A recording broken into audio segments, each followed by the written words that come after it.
Schooling के बाद जब मैंने इंजीनियरिंग ज्वाइन की थी तो सिविल सर्विसेज आज सच मैंने सोचा नहीं था। क्या कारण था कि 3 बार सफल नहीं हुई और चौथी बार में आपने 6वां रैंक हासिल किया? बेटी तो हमार जब पैदा भइल रही तबे कहीं डीएम से कई गुना ज्यादा ऊपर रही। सर ये उम्मीद था कि लिस्ट में नाम आएगा, बट ये उम्मीद नहीं था कि पहले पन्ने पे मेरा नाम आएगा। अच्छा, तो वहाँ पे केहू रहे खानदाने के जे कहल कि बेटी जात जोन बा निहस होले, जब बेटी पैदा होले तो एक हाथ जमीन अंदर धस जाला, तो वो आज गलत हो गई बा। और यूपीपीसीएस का फॉरेस्ट का इंटरव्यू मैंने दिया था, तो इंटरव्यू में मेरे 10 मार्क्स से रह गया था। गाना है बबुआ लागत डीएम बनी है, एसडीएम बनी है, तो अब तो बिटिया डीएम सॉरी एसडीएम बन गई है। कैसे लागत रहुआ के पिताजी क्या करते हैं? सर पिताजी की एक मेरे जनरल स्टोर की दुकान है। इंस्टाग्राम पर रील कितना देर बनाती थी और इसके बाद फेसबुक पर वीडियो कितना देर देखती थी? ये मतलब रील भी बनाती थी? नहीं सर, मैंने रील्स कभी नहीं बनाया। जब तक तोड़ेंगे नहीं तब तक छोड़ेंगे नहीं, मतलब जब तक तोड़ नहीं देना है, क्लियर नहीं कर देना, तब तक छोड़ना नहीं है। प्रयास जारी रखना है और गिव अप तो ऑप्शन है ही नहीं। ये तो जब पैदा भइली तबे से गर्भ रहली, जब पैदा भइली वही टाइम गर्भ रहली। और इसमें आपको एक चीज जो चाहिए होती है, इनफैक्ट 2 चीज, कंसिस्टेंसी और पेशेंस। अगर आप कंसिस्टेंट हैं अपनी तैयारी में तो you will definitely make it. उस वक्त तो बचपना रहता है, तो बचपन में तो बहुत सारे सपने देखते हैं, कभी पायलट बनना था, कभी डॉक्टर बनना था। यूपीपीएस एग्जाम में उत्तर प्रदेश की बिटिया सल्तनत प्रवीण ने 6वां रैंक हासिल करके पूरे उत्तर प्रदेश में परचम फहरा दिया है। रमजान का पवित्र महीना चल रहा है और इस घर में अभी खुशियों का माहौल है, क्योंकि उत्तर प्रदेश की बिटिया ने सल्तनत प्रवीण ने चौथे अटेम्प्ट में यह सफलता हासिल की है और बड़ी कठिन परिश्रम के बाद जो है ये तमाम सफलता इनको अर्जित हुई है। घर में खुशी का माहौल है, तमाम लोग मिलने आ रहे हैं क्योंकि उत्तर प्रदेश की बिटिया ने कमाल कर दिया है। सल्तनत प्रवीण, पहले बहुत बहुत बधाई और स्वागत है आपका। बहुत बहुत धन्यवाद सर, बहुत बहुत धन्यवाद। ये बताइए, यूपीपीएस एग्जाम जो एक बहुत बड़ा कठिन एग्जाम होता है, बहुत कम लोग इसको जो है क्वालिफाइड या क्लियर करते हैं, जो है उत्तर प्रदेश के लखनऊ की बिटिया ने चौथे अटेम्प्ट में इसको पास आउट करके एकदम पूरा परचम फहरा दिया है। पूरे उत्तर प्रदेश में आपका झंडा बुलंद है। ये बताइए, प्रेरणा का स्रोत कौन रहा और कहां से ये प्रेरणा मिली कि जो है सिविल सर्विसेज में जाना? क्योंकि आप इंजीनियरिंग की पढ़ाई कर रही थी, तो इंजीनियरिंग और सिविल सर्विसेज दोनों में बहुत डिफरेंट है, तो इंजीनियरिंग के बाद सिविल सर्विसेज में आना और इसके बाद ये चौथे अटेम्प्ट में ये सब क्लियर कर देना, ये कहां से प्रेरणा मिली?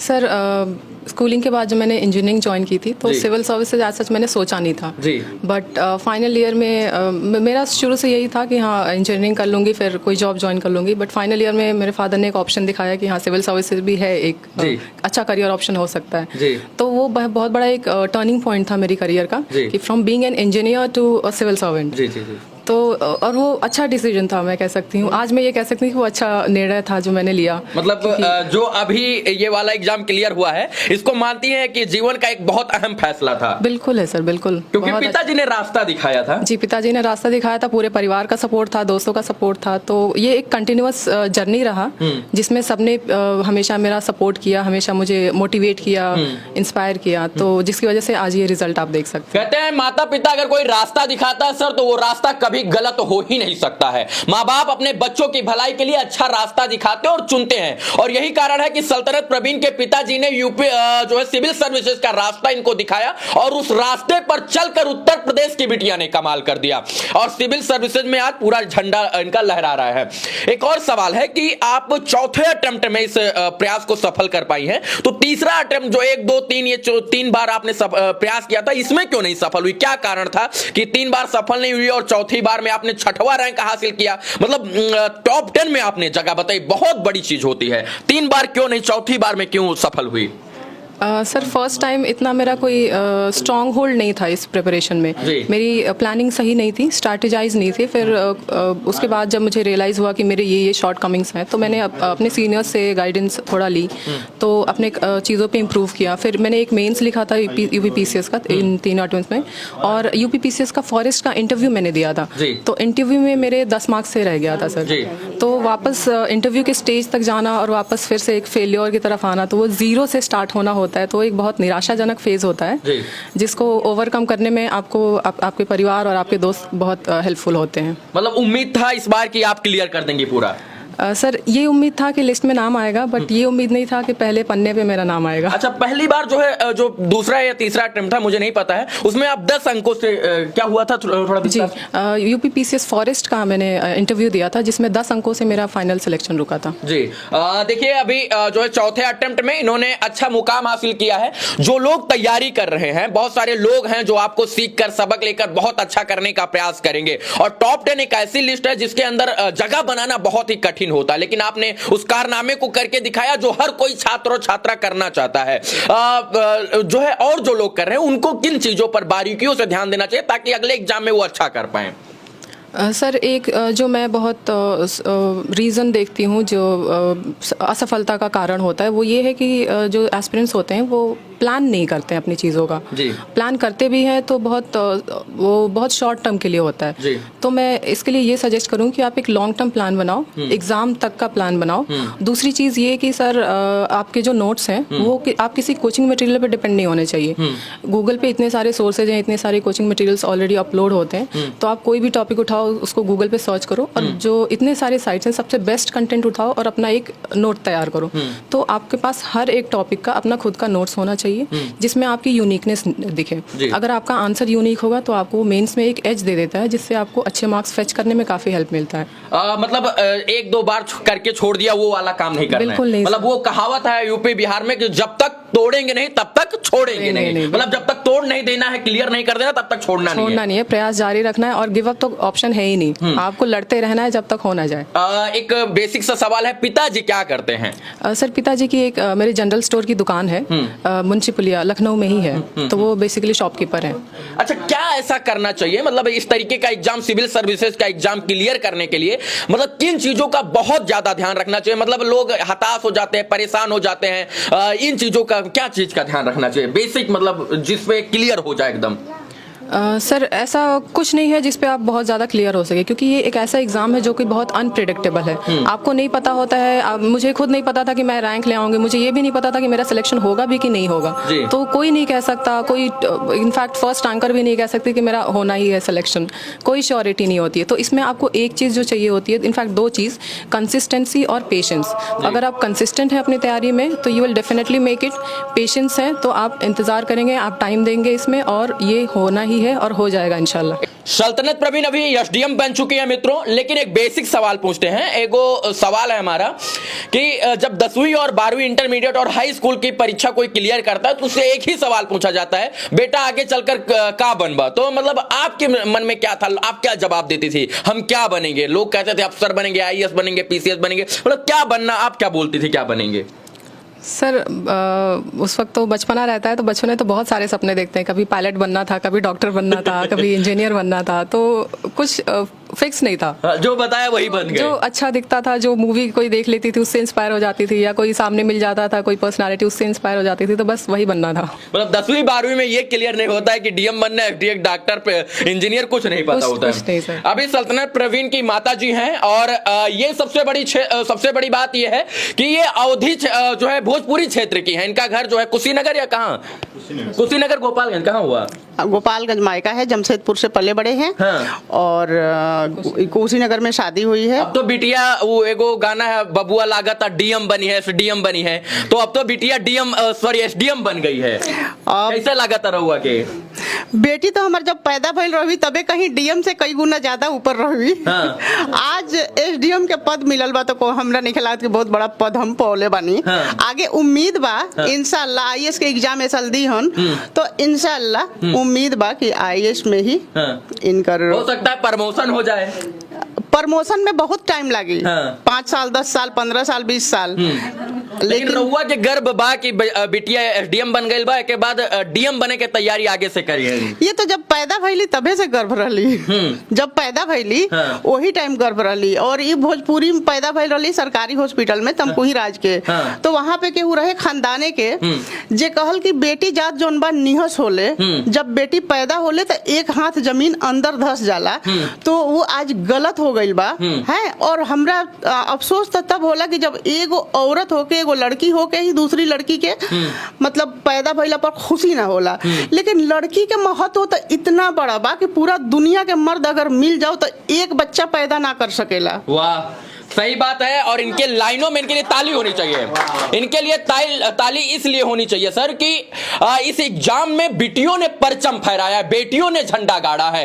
टॉप 10 में शायद से 8 लड़कियां जो हैं वो सेलेक्ट हुई हैं, और यही कारण है कि जो लोग इस तरीके की बातें बोलते हैं उनके मुंह पर तमाचा है। हालांकि लड़का लोग को तो इस पार्टी का झंडा उठाना है तो उस पार्टी का बैनर बांटना है, लफोई कब करना है तो गर्लफ्रेंड को कब घुमाना है, तो जो है मोटरसाइकिल पर कब करना है तो बाइक कब उठाना है, तो माई बाप का पैसा कैसे खर्चा करना है, तो चाट चाउमीन गोलगप्पा कब खाना है। मतलब उनका शेड्यूल इसी में व्यस्त होता है। और यही कारण है कि आजकल की बेटियां जो है वो टॉप 10 में 8 जो है कहीं ना कहीं सेलेक्ट हो जाती हैं।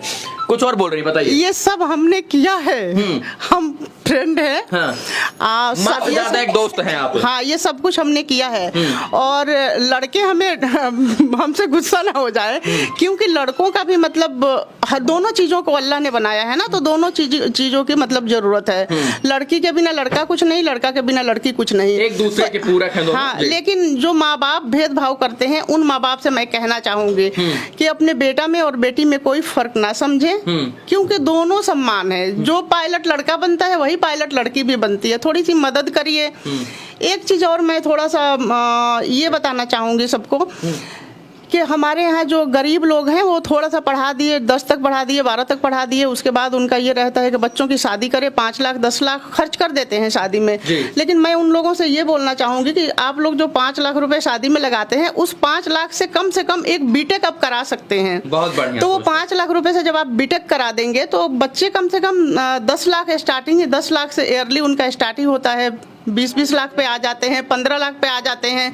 तो एक बच्चा का पोस्ट भी बन जाता है और वो आपका बच्चा पूरा उम्र ग्रेजुएट रहता है, कामयाब रहता है। और अभी हाल की ही कल की ही घटना है इसी यूपीपीएससी एग्जाम की, जहां पर रायबरेली की एक बिटिया की शादी टूट जाती है। इसके बाद उसके परिवार वाले प्रेरित करते हैं कि दूसरी शादी करके आप घर बसा लीजिए, लेकिन वो बिटिया कहती है जो दहेज में आप हमको पैसा दीजिएगा उससे हमको इंजीनियर जो सिविल सर्विसेज की तैयारी करवा दीजिए। और यही कारण है कि उस बिटिया ने शादी ना करके उस पैसे से, दहेज के पैसे से सिविल सर्विसेज की तैयारी की, और आज उसका भी चयन जो है में हो गया है। पिताजी हैं, इनके चेहरे पर भी खुशी है, मंद मंद मुस्कान है, क्योंकि बिटिया ने वो शोहरत हासिल किया है जो शोहरत शायद से लड़का नहीं कर पाता, क्योंकि बिटिया के अंदर काबिलियत थी और काबिलियत को इसने अपने काबिलियत को उभराया, इसके बाद अपनाया और आपके पद चिन्हों पर चलकर जो है अपने आप को इसने उस लायक बना दिया कि कहीं ना कहीं ये बिटिया पूरे देश में, पूरे राज्य में नाम रोशन कर रही है। एक और रउआ से सवाल कि चौका बर्तन, रोटी बेलना, तकिया, कपड़ा, गद्दा, ये सब तो नहीं करवाते रहे इनसे? काम तो सबको सारी चीजें आना चाहिए ना। ये आज भी हमको मेडिसिन देके और मुझे ब्लैंकेट डाल के जब तक हमको ये लेटा नहीं देती हैं तब तक ये खुद के बिस्तर पे नहीं जाती है। बहुत प्रेम करती है बिटिया आपसे? हाँ हाँ, बहुत प्रेम करती है। ये प्रेम की ही परिभाषा है सर कि एक छत के नीचे आप तमाम रिश्तेदार, नातेदार, परिवार के लोग खड़े हैं और इस खुशी के माहौल में जो है शिरकत कर रहे हैं।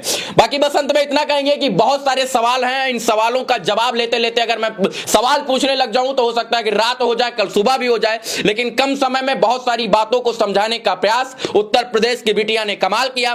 पूरे उत्तर प्रदेश में 6वां रैंक हासिल किया। ये कोई छोटी मोटी बात नहीं है, बहुत बड़ी बात है। और जिस तरीके की, हाँ, एक और सवाल आ गया मन में कि आप वॉलीबॉल कुछ प्लेयर थी, क्या प्लेयर थी सर? वॉलीबॉल की प्लेयर। हाँ, वॉलीबॉल की प्लेयर थी, नेशनल लेवल की प्लेयर थी। तो जो है कुछ मेडल उधर मिला? सर 2 बार मैंने नेशनल पे रिप्रेजेंट किया था और ये मेरे मेडल्स आप देख सकते हैं ऊपर लगे हुए। तब मतलब कैसे वॉलीबॉल कैसे खेलने लग गई थी? हॉबी डेवलप हो गया सर, अच्छा लगने लगा खेलना, तो ये एज अ हॉबी मैंने ऑप्ट किया। इसको मैंने प्रोफेशनली कभी परस्यू करने का नहीं सोचा, बट जब भी मुझे अच्छा, जब मूड खराब होता था या जब मैं लो फील करती थी तो मैं वॉलीबॉल खेलती थी। उससे फिजिकली फिटनेस तो आती थी, प्लस मेरा मेंटल भी सही रहता था। ये पैशन है?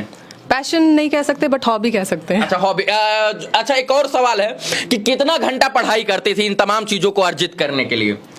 घंटे कभी मैंने फिक्स नहीं किया सर। मतलब किस शेड्यूल से पढ़ती थी ये बता दीजिए। जी, तो मेरा जो डेली का टारगेट रहता था वो आवर वाइज, मतलब घंटा वाइज नहीं होता था, जबकि टॉपिक वाइज होता था। तो मैं टॉपिक्स का टारगेट सेट करती थी कि मुझे इतने टॉपिक्स एक दिन में सेट करने हैं, इतने टॉपिक्स दूसरे दिन में कंप्लीट करने ही करने हैं। तो कई बार होता था मेरा एक दिन का टारगेट शाम को 5 बजे कंप्लीट हो गया, उसके बाद मैं आउटिंग पे निकल गई दोस्तों के साथ, परिवार के साथ, और कई बार होता था कि रात के 12 बजे तक खिंच गया।